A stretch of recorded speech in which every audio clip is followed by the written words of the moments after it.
Bienvenidos, estamos en el aula jurídica del Ministerio de Justicia y Derechos Humanos. Mi nombre es Cristabel Laime Lobón, soy abogada de profesión y tengo la especialidad en gestión pública, derecho constitucional y derechos humanos. En la actualidad vengo desempeñándome como responsable del servicio de defensa pública en establecimientos penitenciarios.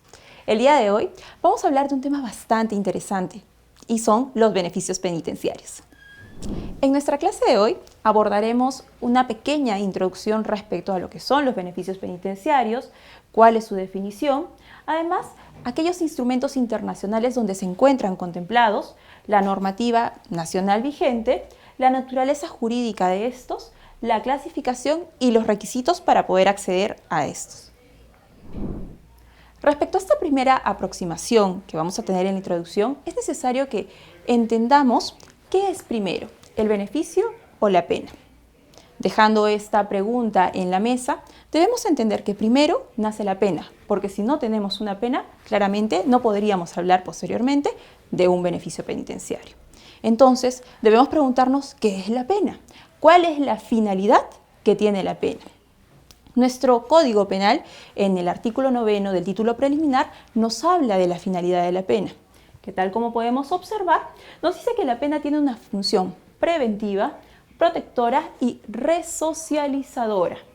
Además, estando a esta primera aproximación, nos dice también que se tiene una doble función, la de la reeducación, la rehabilitación y la reincorporación del penado a la sociedad. Todos estos argumentos confluyen y comulgan también con lo señalado y lo estipulado dentro de la Constitución Política del Perú, específicamente en el numeral 22 del artículo 139. Es decir, nuestra máxima norma en el ordenamiento legal a nivel nacional prevé que la pena tiene una finalidad resocializadora. Ahora sí, habiendo entendido cuáles son los fines de la pena, pasemos a explicar qué son los beneficios penitenciarios.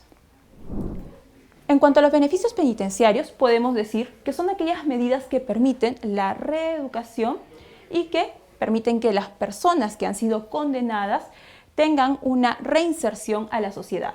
En otras palabras, los beneficios penitenciarios son una especie de medidas que recibe el interno durante la ejecución de la pena, fundamentando básicamente en el buen comportamiento que tiene el penado dentro de la ejecución de la pena. Los beneficios penitenciarios se encuentran en instrumentos internacionales de derechos humanos. Muchos de nosotros podemos pensar que los beneficios penitenciarios solamente los encontramos en la legislación nacional, y es algo erróneo. Por el contrario, existen instrumentos internacionales de los cuales nuestro país, el Perú, es parte, que nos dan la directriz de lo que debe seguir nuestra legislación nacional. Es así, por ejemplo, que encontramos en la Convención Americana de Derechos Humanos, al Pacto Internacional de Derechos Civiles y Políticos.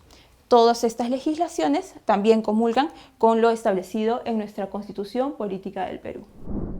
Además de estar regulados los beneficios penitenciarios dentro de instrumentos internacionales, encontramos que se encuentran regulados dentro de los instrumentos o de carácter soft law. Y nos preguntaremos qué es una norma o un instrumento de carácter soft law. El Tribunal Constitucional se ha pronunciado al respecto y nos ha dicho que estos instrumentos, si bien es cierto, no son vinculantes, es decir, que los órganos estatales o los órganos judiciales no tienen la obligación de pronunciarse en este sentido, es tal la fuerza argumentativa con la que cuentan que los órganos estatales tienen que tomarlos en cuenta. Encontramos, por ejemplo, las reglas mínimas de las Naciones Unidas para el tratamiento de reclusos, así también las reglas mínimas de las Naciones Unidas sobre las medidas no privativas de libertad, los principios y buenas prácticas sobre la protección de personas privadas de libertad en las Américas. Nos hemos dado cuenta que los beneficios penitenciarios no solo se encuentran dentro de nuestra legislación nacional, sino que tenemos otras entidades internacionales que rigen esta legislación. Hemos hablado el día de hoy, por ejemplo, de la Constitución Política del Perú, específicamente el artículo 139, numeral 22, que nos habla respecto a la resocialización, a los fines de la pena. Otra legislación que encontramos también es el Código de Ejecución Penal, la Convención Americana de Derechos Humanos y el Pacto Internacional de Derechos Civiles y Políticos. Ahora vamos a hablar respecto a la naturaleza jurídica de los beneficios penitenciarios. Y es necesario que tengamos en cuenta de que en la doctrina existe una controversia respecto a cuál es la naturaleza de los beneficios penitenciarios. Y es que alguna parte de la doctrina los considera como gracias o dádivas, mientras que otra parte de la doctrina considera que son derechos subjetivos. Lo cierto es que vamos a analizar cuáles son las posturas que se tienen hoy por hoy. Unos consideran que son como una gracia. ¿Por qué? Porque lo puede conceder únicamente la autoridad estatal y es la potestad discrecional que tiene esta autoridad estatal para poder otorgarlos. Así también otra postura nos habla de que son mecanismos para la extinción parcial de la pena privativa de libertad y representan una forma de cumplimiento distinta y menos restrictiva que la pena privativa de libertad propiamente dicha. Otra parte de la doctrina nos dice que son derechos subjetivos. ¿Por qué? Porque se brindan cuando concurren los requisitos establecidos en la ley. En otras palabras, cumplen un principio de legalidad. Lo cierto es que todas estas posturas arriban a un mismo entendimiento, que son medidas que se destinan para lograr la reinserción social del interno. En esta tarde vamos a sentar postura al respecto.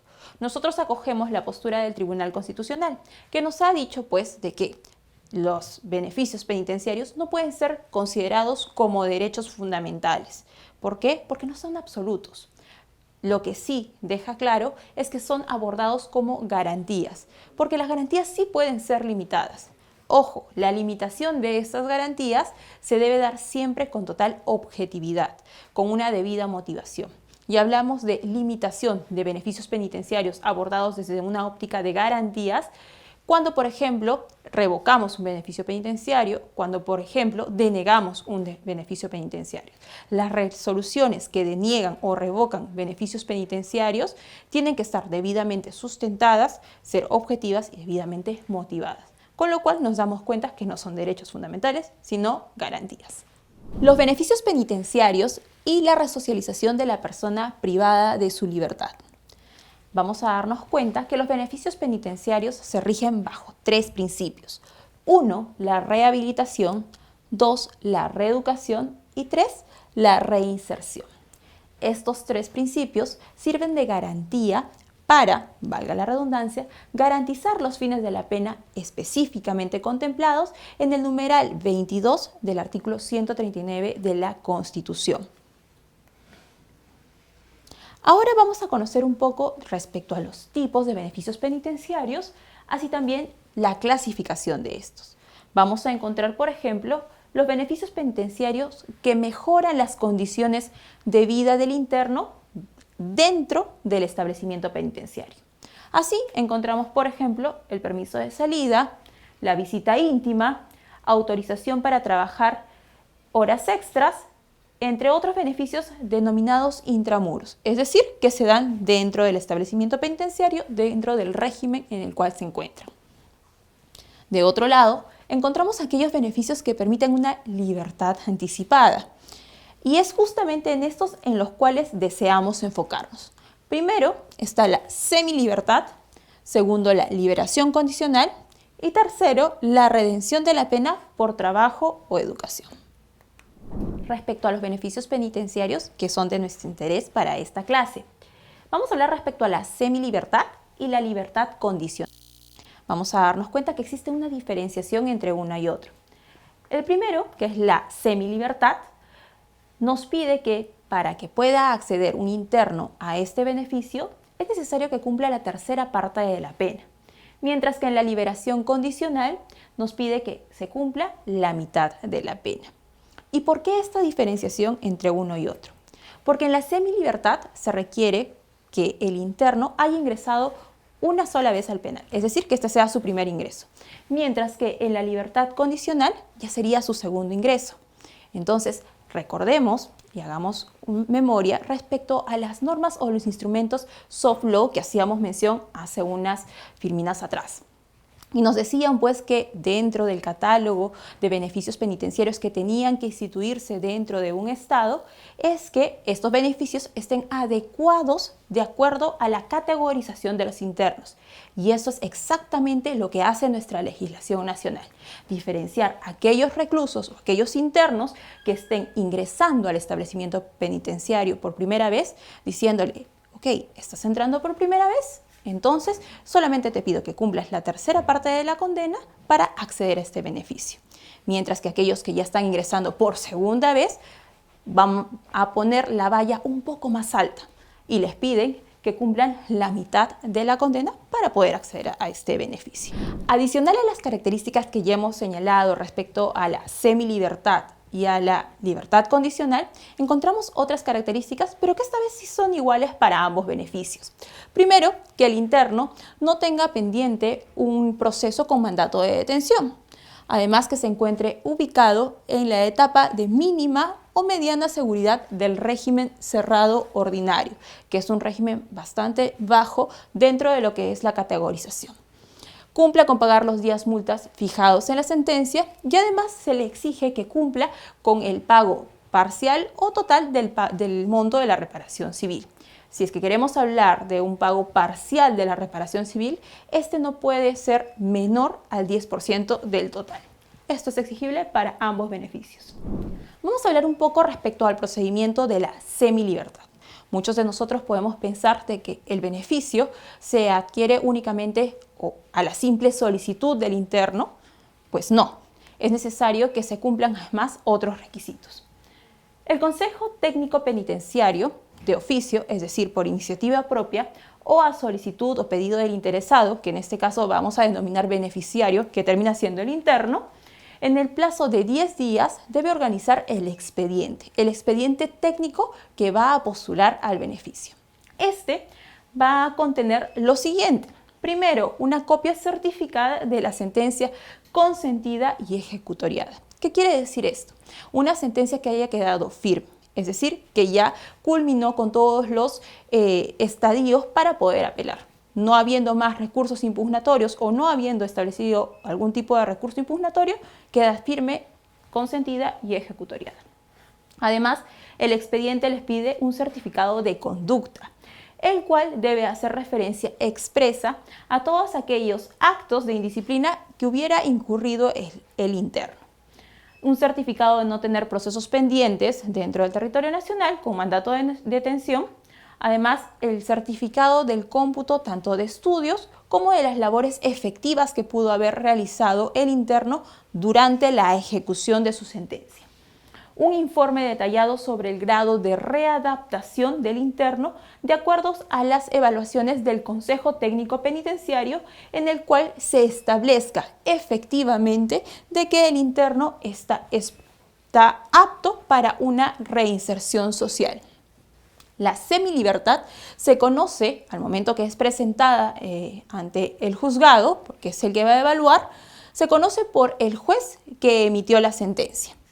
Recibida la solicitud de beneficio penitenciario, se acompañan los documentos originales que forman parte del expediente técnico y el juez notifica todos estos actuados, todo este expediente, tanto al beneficiado como su defensa técnica, pero también al fiscal, de forma tal de que se lleve a cabo una audiencia donde se debatan la procedencia o no de este beneficio de semilibertad. Vamos a poder darnos cuenta que el beneficio no se da a la simple solicitud del interno, sino que hay un procedimiento que se debe seguir que pasa por las manos de un juez, de un fiscal que puede oponerse al beneficio de no considerarlo prudente o, en todo caso, de no tener o advertir que no se cuenta con este informe favorable de readaptación del interno a la sociedad. Vamos a hacer un caso práctico respecto a la semilibertad para poder establecer más o menos cómo es que se hace el quantum para poder acceder a este beneficio. Por ejemplo, el caso de Juan. Juan ha sido condenado a 6 años de pena privativa de libertad efectiva por el delito de hurto agravado y al pago de una reparación civil que asciende a los 500 soles. Juan ingresó al establecimiento penitenciario en enero del 2020. Entonces, si lo han condenado a 6 años, debería salir en enero del 2026. ¿Cómo hacemos el quantum de la pena para poder acceder o cuándo puede acceder a este beneficio de semilibertad? Para esto vamos a convertir los 6 años en días. 6 años en días nos hace un total de 2.190 días. La tercera parte, que es lo que exige el beneficio, hace un total de 730 días. Es decir, que Juan podría postular o acceder a este beneficio de semilibertad a los 730 días, que hacen 2 años. Entonces, al segundo año ya Juan podría ser un postulante a este beneficio. Adicionalmente, tendría que cumplir los requisitos que hemos señalado, que haya estado siendo educado dentro del establecimiento penitenciario o haya estado cumpliendo labores efectivas de trabajo y además, importante, los informes favorables del Consejo Técnico Penitenciario que habiliten la posibilidad de que esta persona pueda adaptarse a la sociedad. Juan podría solicitar este beneficio de semilibertad al segundo año de condena, siempre y cuando sea su primer ingreso al penal, y además adjuntar los demás requisitos que ya hemos mencionado. Debemos tener en cuenta algo bastante importante. El beneficio de semilibertad no sería aplicado o no podría acceder a este, Juan, si es que dentro de su condena hubiese sido imputado en el segundo párrafo del artículo 186 del Código Penal. ¿Y por qué? Porque dentro de las prohibiciones para acceder a este beneficio es que no sean sentenciados o estén siendo sentenciados por delitos relacionados a la criminalidad organizada, que es justamente en lo que encuadra este segundo párrafo del artículo 186 del Código Penal. Respecto a la reparación civil, se tiene que Juan debería pagar o haber cancelado por lo menos el 10% de los 500 soles que le fue impuesto. Ahora, en cuanto al procedimiento para la liberación condicional, básicamente es lo mismo que en la semilibertad. El Consejo Técnico Penitenciario, de oficio o a pedido del interno, que vamos a denominar beneficiario, organiza el expediente, se le pide la copia certificada de la sentencia, consentida y ejecutoriada, certificado de conducta, en donde se debe hacer expresa manifestación si es que ha tenido malos comportamientos o indisciplinas, certificado de cómputo laboral y también de educación que haya cumplido dentro del régimen o dentro de la ejecución de la condena, el informe detallado del Consejo Técnico Penitenciario en el cual se establece que esta persona efectivamente va a readaptarse a la sociedad o va a reinsertarse. Además, se les pide que cuente con un certificado notarial, municipal o judicial en el cual se acredite el lugar donde va a residir. Más adelante nos vamos a dar cuenta el por qué, porque podría ser que esto sea una de las reglas de conducta que deba cumplir y en caso de incumplimiento el beneficio se revoca.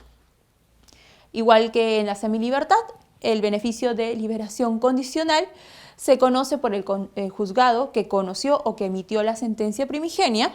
Recibida la solicitud, el juez convoca a la audiencia haciendo llamamiento al fiscal, al abogado del beneficiario y al beneficiario. Y es así que se debaten pues los puntos controversiales donde el fiscal puede oponerse o no a la solicitud de beneficio penitenciario. Tal como lo hemos venido diciendo, existe la posibilidad de una revocatoria del beneficio, porque no quiere decir que una vez concedido el beneficio, este no tiene la posibilidad, es decir, el interno beneficiario no tiene la posibilidad de regresar al penal. Eso es falso. En caso de que el beneficiario o el antes interno no cumpla con las reglas de conducta establecidas dentro de la resolución que concede el beneficio, es posible de que éste vuelva a estar internado dentro de un establecimiento penitenciario. Las reglas de conducta que puede establecer el juez pueden ser de forma cumulativa, es decir, establecerse todas estas o solamente algunas de acuerdo a las condiciones particulares del agente o del beneficiario. Primero, la prohibición de frecuentar lugares determinados o abiertos que se consideren vinculados directa o indirectamente a la actividad delictiva u otras prácticas con alto riesgo de ser violentas. Prohibición de efectuar visitas a internos dentro de los establecimientos penitenciarios o de establecer contacto con ellos o por cualquier medio de comunicación, salvo en los casos en que el interno sea su cónyuge, conviviente o su descendiente. Prohibición del contacto o comunicación con personas que integran, actúan o colaboran con actividades delictivas. Además, se le prohíbe también el ausentarse del lugar donde reside. Para ello se les exige pues esta constancia notarial, judicial o municipal de establecer en qué lugar van a vivir. Y en caso de que esta persona decida o desee cambiar o variar de domicilio, debe ser previamente informado al juez que concedió el beneficio. Comparecer personal y obligatoriamente ante la autoridad judicial para informar y justificar sus actividades en una periodicidad que puede alcanzar los 30 días. Cumplir con el pago de la reparación civil y la multa en el monto y el plazo que establezca el órgano judicial. Que el beneficiado no tenga en su poder objetos susceptibles de la comisión de la actividad delictiva, la obligación de someterse a un tratamiento de desintoxicación en caso de que se advierta pues de que éste pueda tener rasgos de alcoholismo o de repente drogadicción, y los demás deberes que el juez estime convenientes para consolidar la rehabilitación social del beneficiario. Tal como hemos venido diciendo, los beneficios penitenciarios, una vez otorgados al beneficiado, no quiere decir que no puedan ser revocados, es decir, que el interno no pueda volver a un establecimiento penitenciario, sino que, atendiendo las circunstancias particulares del caso, este podría ser retornado al establecimiento penitenciario para que continúe cumpliendo la pena que le fue impuesta. ¿Cuáles son los motivos o las razones que podrían ameritar una revocatoria de un beneficio penitenciario de semilibertad o liberación condicional? Por ejemplo, cuando el beneficiado comete un nuevo delito doloso. ¿Qué es un delito doloso? Aquel que realiza con esta voluntad para su comisión. Cuando el beneficiado incumple las reglas de conducta. Ese largo listado que hemos visto en la filmina anterior, si en caso estas reglas de conducta habrían sido impuestas y detalladas dentro de la resolución que concede el beneficio penitenciario es incumplida por el beneficiado, pues esto ameritaría una revocatoria. Cuando el beneficiado infringe la adecuada utilización y custodia del mecanismo de vigilancia electrónica personal, si es que el caso lo hubiese ameritado. ¿Cuáles son los efectos de la revocatoria? Como le hemos mencionado, uno de ellos es que el interno o el beneficiado retorne al establecimiento penitenciario. La revocatoria de los beneficios penitenciarios de semilibertad y liberación condicional por la comisión de un nuevo delito doloso obliga a cumplir con el tiempo de la pena pendiente al momento de la concesión del beneficio penitenciario. En los otros casos, el beneficio cumplirá el tiempo pendiente de la pena impuesta desde el momento de la resolución de la revocatoria. Al interno a quien se le ha revocado un beneficio de semilibertad o liberación condicional, ojo, no puede acceder nuevamente a estos beneficios por la misma condena. Ahora vamos a hablar de este otro beneficio, que es el beneficio de la redención. La redención se puede dar por dos motivos, uno por trabajo o por estudio. Pero básicamente, ¿en qué consiste la redención? Como podemos ver en la filmina, son bastantes los supuestos en los cuales se puede dar y tiene una categorización bastante amplia para poder acceder. Todas estas diapositivas van a ser puestas a disposición de ustedes para que puedan revisarlas y tener mayores detalles respecto a la información. En el caso de la redención por trabajo, es que se concede, por ejemplo, un día de pena por 2 días de labor efectiva. Pero cada una de las categorizaciones del interno tiene que ver para poder hacer este cálculo. Es así que, por ejemplo, un interno ubicado en la etapa de mínima, mediana seguridad del régimen cerrado ordinario se le cuenta un día de pena por 2 días de labor efectiva. La situación va poniéndose un poco más difícil para aquel interno ubicado en la etapa de máxima seguridad del régimen cerrado ordinario. ¿Por qué? Porque se le condena un día de pena por 4 días de labor efectiva. Así también, en el caso del interno ubicado en el régimen cerrado especial, se tiene en cuenta la categorización especial de cada una de estas fases. Es así que en el literal C, por ejemplo, se cuenta un día de pena por 5 días de labor efectiva. Aquellos que se encuentran en la categoría B, se cuenta un día de pena por 6 días de labor efectiva. Y la categoría A es un día de pena por 7 días de labor efectiva. Tal como podemos darnos cuenta, el beneficio que se le otorga a los internos tiene mucho que ver de acuerdo a la categorización que éste tiene dentro del establecimiento penitenciario. El reincidente o habitual que pretenda acceder a este beneficio de redención por trabajo, se le cuenta igual un día por 7 días de labor efectiva. En cuanto a la redención por estudio, se tiene que el interno ubicado en la etapa de mínima mediana seguridad del régimen cerrado ordinario, se le cuenta un día de pena por 2 días de estudio. Claro está que este quantum o este conteo tiene que ser previamente aprobado por una evaluación periódica que realiza los encargados o los miembros del Consejo Técnico. En cuanto al interno ubicado en la etapa de máxima seguridad del régimen cerrado ordinario, se cuenta un día de pena por 4 días de estudio, igualmente aprobado por el Consejo. Y el interno ubicado en el régimen cerrado especial, cuya categorización es mayor aún, nos dice que para la categorización C es un día de pena por 5 días de estudio aprobado, categorización B, 1 por 6 días de estudio, y la categorización A, que es 1 por 7 días de estudio. De igual forma, en el caso de reincidente o habitual, es un día de pena por 7 días de labor efectiva. Ahora vamos a dar espacio para las preguntas. La primera pregunta nos dice, ¿qué beneficios penitenciarios tienen los condenados por omisión de asistencia familiar? Dentro del catálogo de beneficios penitenciarios vamos a darnos cuenta que existen algunos delitos que no pueden acceder a beneficios penitenciarios. Este no es el caso de las personas que han sido sentenciadas por omisión a asistencia familiar. Y es así que una persona que ha sido sentenciada por omisión de asistencia familiar puede acceder, por ejemplo, al beneficio de semilibertad, libertad condicional o redención de pena. La estrategia que puede establecer la defensa de estas personas dependerá pues de lo que más convenga de acuerdo a sus condiciones particulares. No obstante, debemos tener en cuenta que aquellos instrumentos, como lo decían, aquellos instrumentos soft law, nuestra regulación o nuestra legislación nacional tiene dentro de sus acápites una medida o una figura jurídica como es el proceso especial de la conversión de pena. A través de este es que puede acceder a aquellas personas que han sido sentenciadas por omisión de asistencia familiar para que no necesariamente cumplan una pena privados de su libertad. ¿Cómo se puede gestionar beneficios penitenciarios si no se cuenta con un abogado?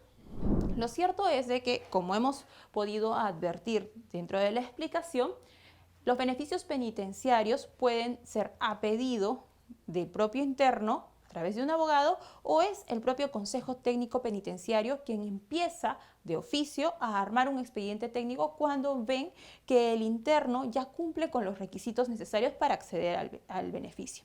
No obstante, por ejemplo, la dirección en la cual me encuentro trabajando tiene abogados que son la defensa pública, que pueden apoyar con la defensa del acceso a la justicia de las personas privadas de su libertad. Y estos abogados, estos profesionales, de forma gratuita, pueden ser parte de este proceso de beneficios penitenciarios a través de la defensa técnica que les puedan ofrecer. Tenemos otra pregunta. ¿El beneficio de semilibertad y libertad condicional beneficia a todos los delitos? La respuesta es no. Si bien es cierto, existen muchos delitos que se pueden ver beneficiados o las personas que han sido sentenciadas por estos delitos pueden verse beneficiados con este tipo de beneficios penitenciarios e inclusive la redención por trabajo o por educación, lo cierto es que también existe un catálogo bastante amplio en el cual los sentenciados por ese tipo de delitos, que generalmente son delitos graves, no pueden acceder a un beneficio penitenciario. Tal es así que vamos a observar en la pantalla el catálogo de delitos que no pueden acceder a un beneficio penitenciario. Encontramos, por ejemplo, terrorismo, banda criminal, tortura, también espionaje, favorecimiento bélico, rebelión, concusión, colisión, malversación, cohecho pasivo impropio y, en fin, un montón de delitos que no podrían acceder al beneficio penitenciario, semilibertad, libertad condicional. En ese sentido, vamos a poner a su disposición este catálogo de delitos para que puedan tener un mayor análisis al respecto. Tal como podemos ver, el catálogo continúa, especialmente haciendo alusión a aquellos delitos vinculados a lo que es la libertad sexual. Es así que, por ejemplo, un sentenciado por este tipo de delitos no podría acceder a beneficios penitenciarios. Siguiente pregunta. ¿El beneficio de redención de pena por trabajo y educación beneficia a todos los delitos? No. También el beneficio de redención por trabajo o educación tiene sus limitantes, que en muchos de los casos coinciden con el catálogo antes señalado, pero con algunas variaciones, lo cual van a poder advertirlo en el siguiente cuadro. En el mismo sentido, se tiene principal atención en aquellos delitos cometidos contra la libertad sexual. Así podemos verlo en el segundo cuadro, en donde nos habla respecto a los actos de pudor en contra de menores de edad, el acoso sexual, chantaje sexual y entre otros. Tenemos también una última pregunta, que es: ¿los beneficios penitenciarios y las gracias presidenciales son lo mismo? Frente a esta pregunta tenemos que hacer la aclaración que no. Las gracias presidenciales corresponden a una prerrogativa que tiene el presidente de la República, a diferencia de los beneficios penitenciarios, que, como hemos podido darnos cuenta, son los internos que postulan a ello y tienen que pasar un filtro que pasa primero por el Consejo Técnico, quien es el que elabora el expediente, y el siguiente filtro sería el juez que va a evaluar la procedencia o no de este beneficio. Esta procedencia también va a tener una contraparte, por así decirlo, que sería el fiscal en caso de que se oponga al beneficio, pero cabe la posibilidad que el fiscal también puede estar de acuerdo a que se ha conseguido con este interno el proceso de readaptación dentro de la ejecución de la pena, con lo cual no cabría más pues que conceder el beneficio al solicitante o al beneficiario. Hemos llegado al final de la clase de beneficios penitenciarios del Aula Jurídica del Ministerio de Justicia y Derechos Humanos. Espero que la información que hemos podido brindarles el día de hoy sea de su total utilidad, ya sea que deseen ejercer la defensa de una persona privada de su libertad y que puedan acceder a un beneficio penitenciario, o en caso de que ustedes deseen tener un fortalecimiento de su cultura legal. Tengan en cuenta que todas las diapositivas van a ser puestas a su disposición para que puedan aprender de ellas o tener un mejor análisis. Muchas gracias. Gracias por asistir al Aula Jurídica del Ministerio de Justicia y Derechos Humanos. Con este espacio, nuestro sector busca fortalecer la cultura legal de la ciudadanía y de la comunidad jurídica con la ayuda de destacados especialistas del derecho. Nos vemos en la siguiente clase.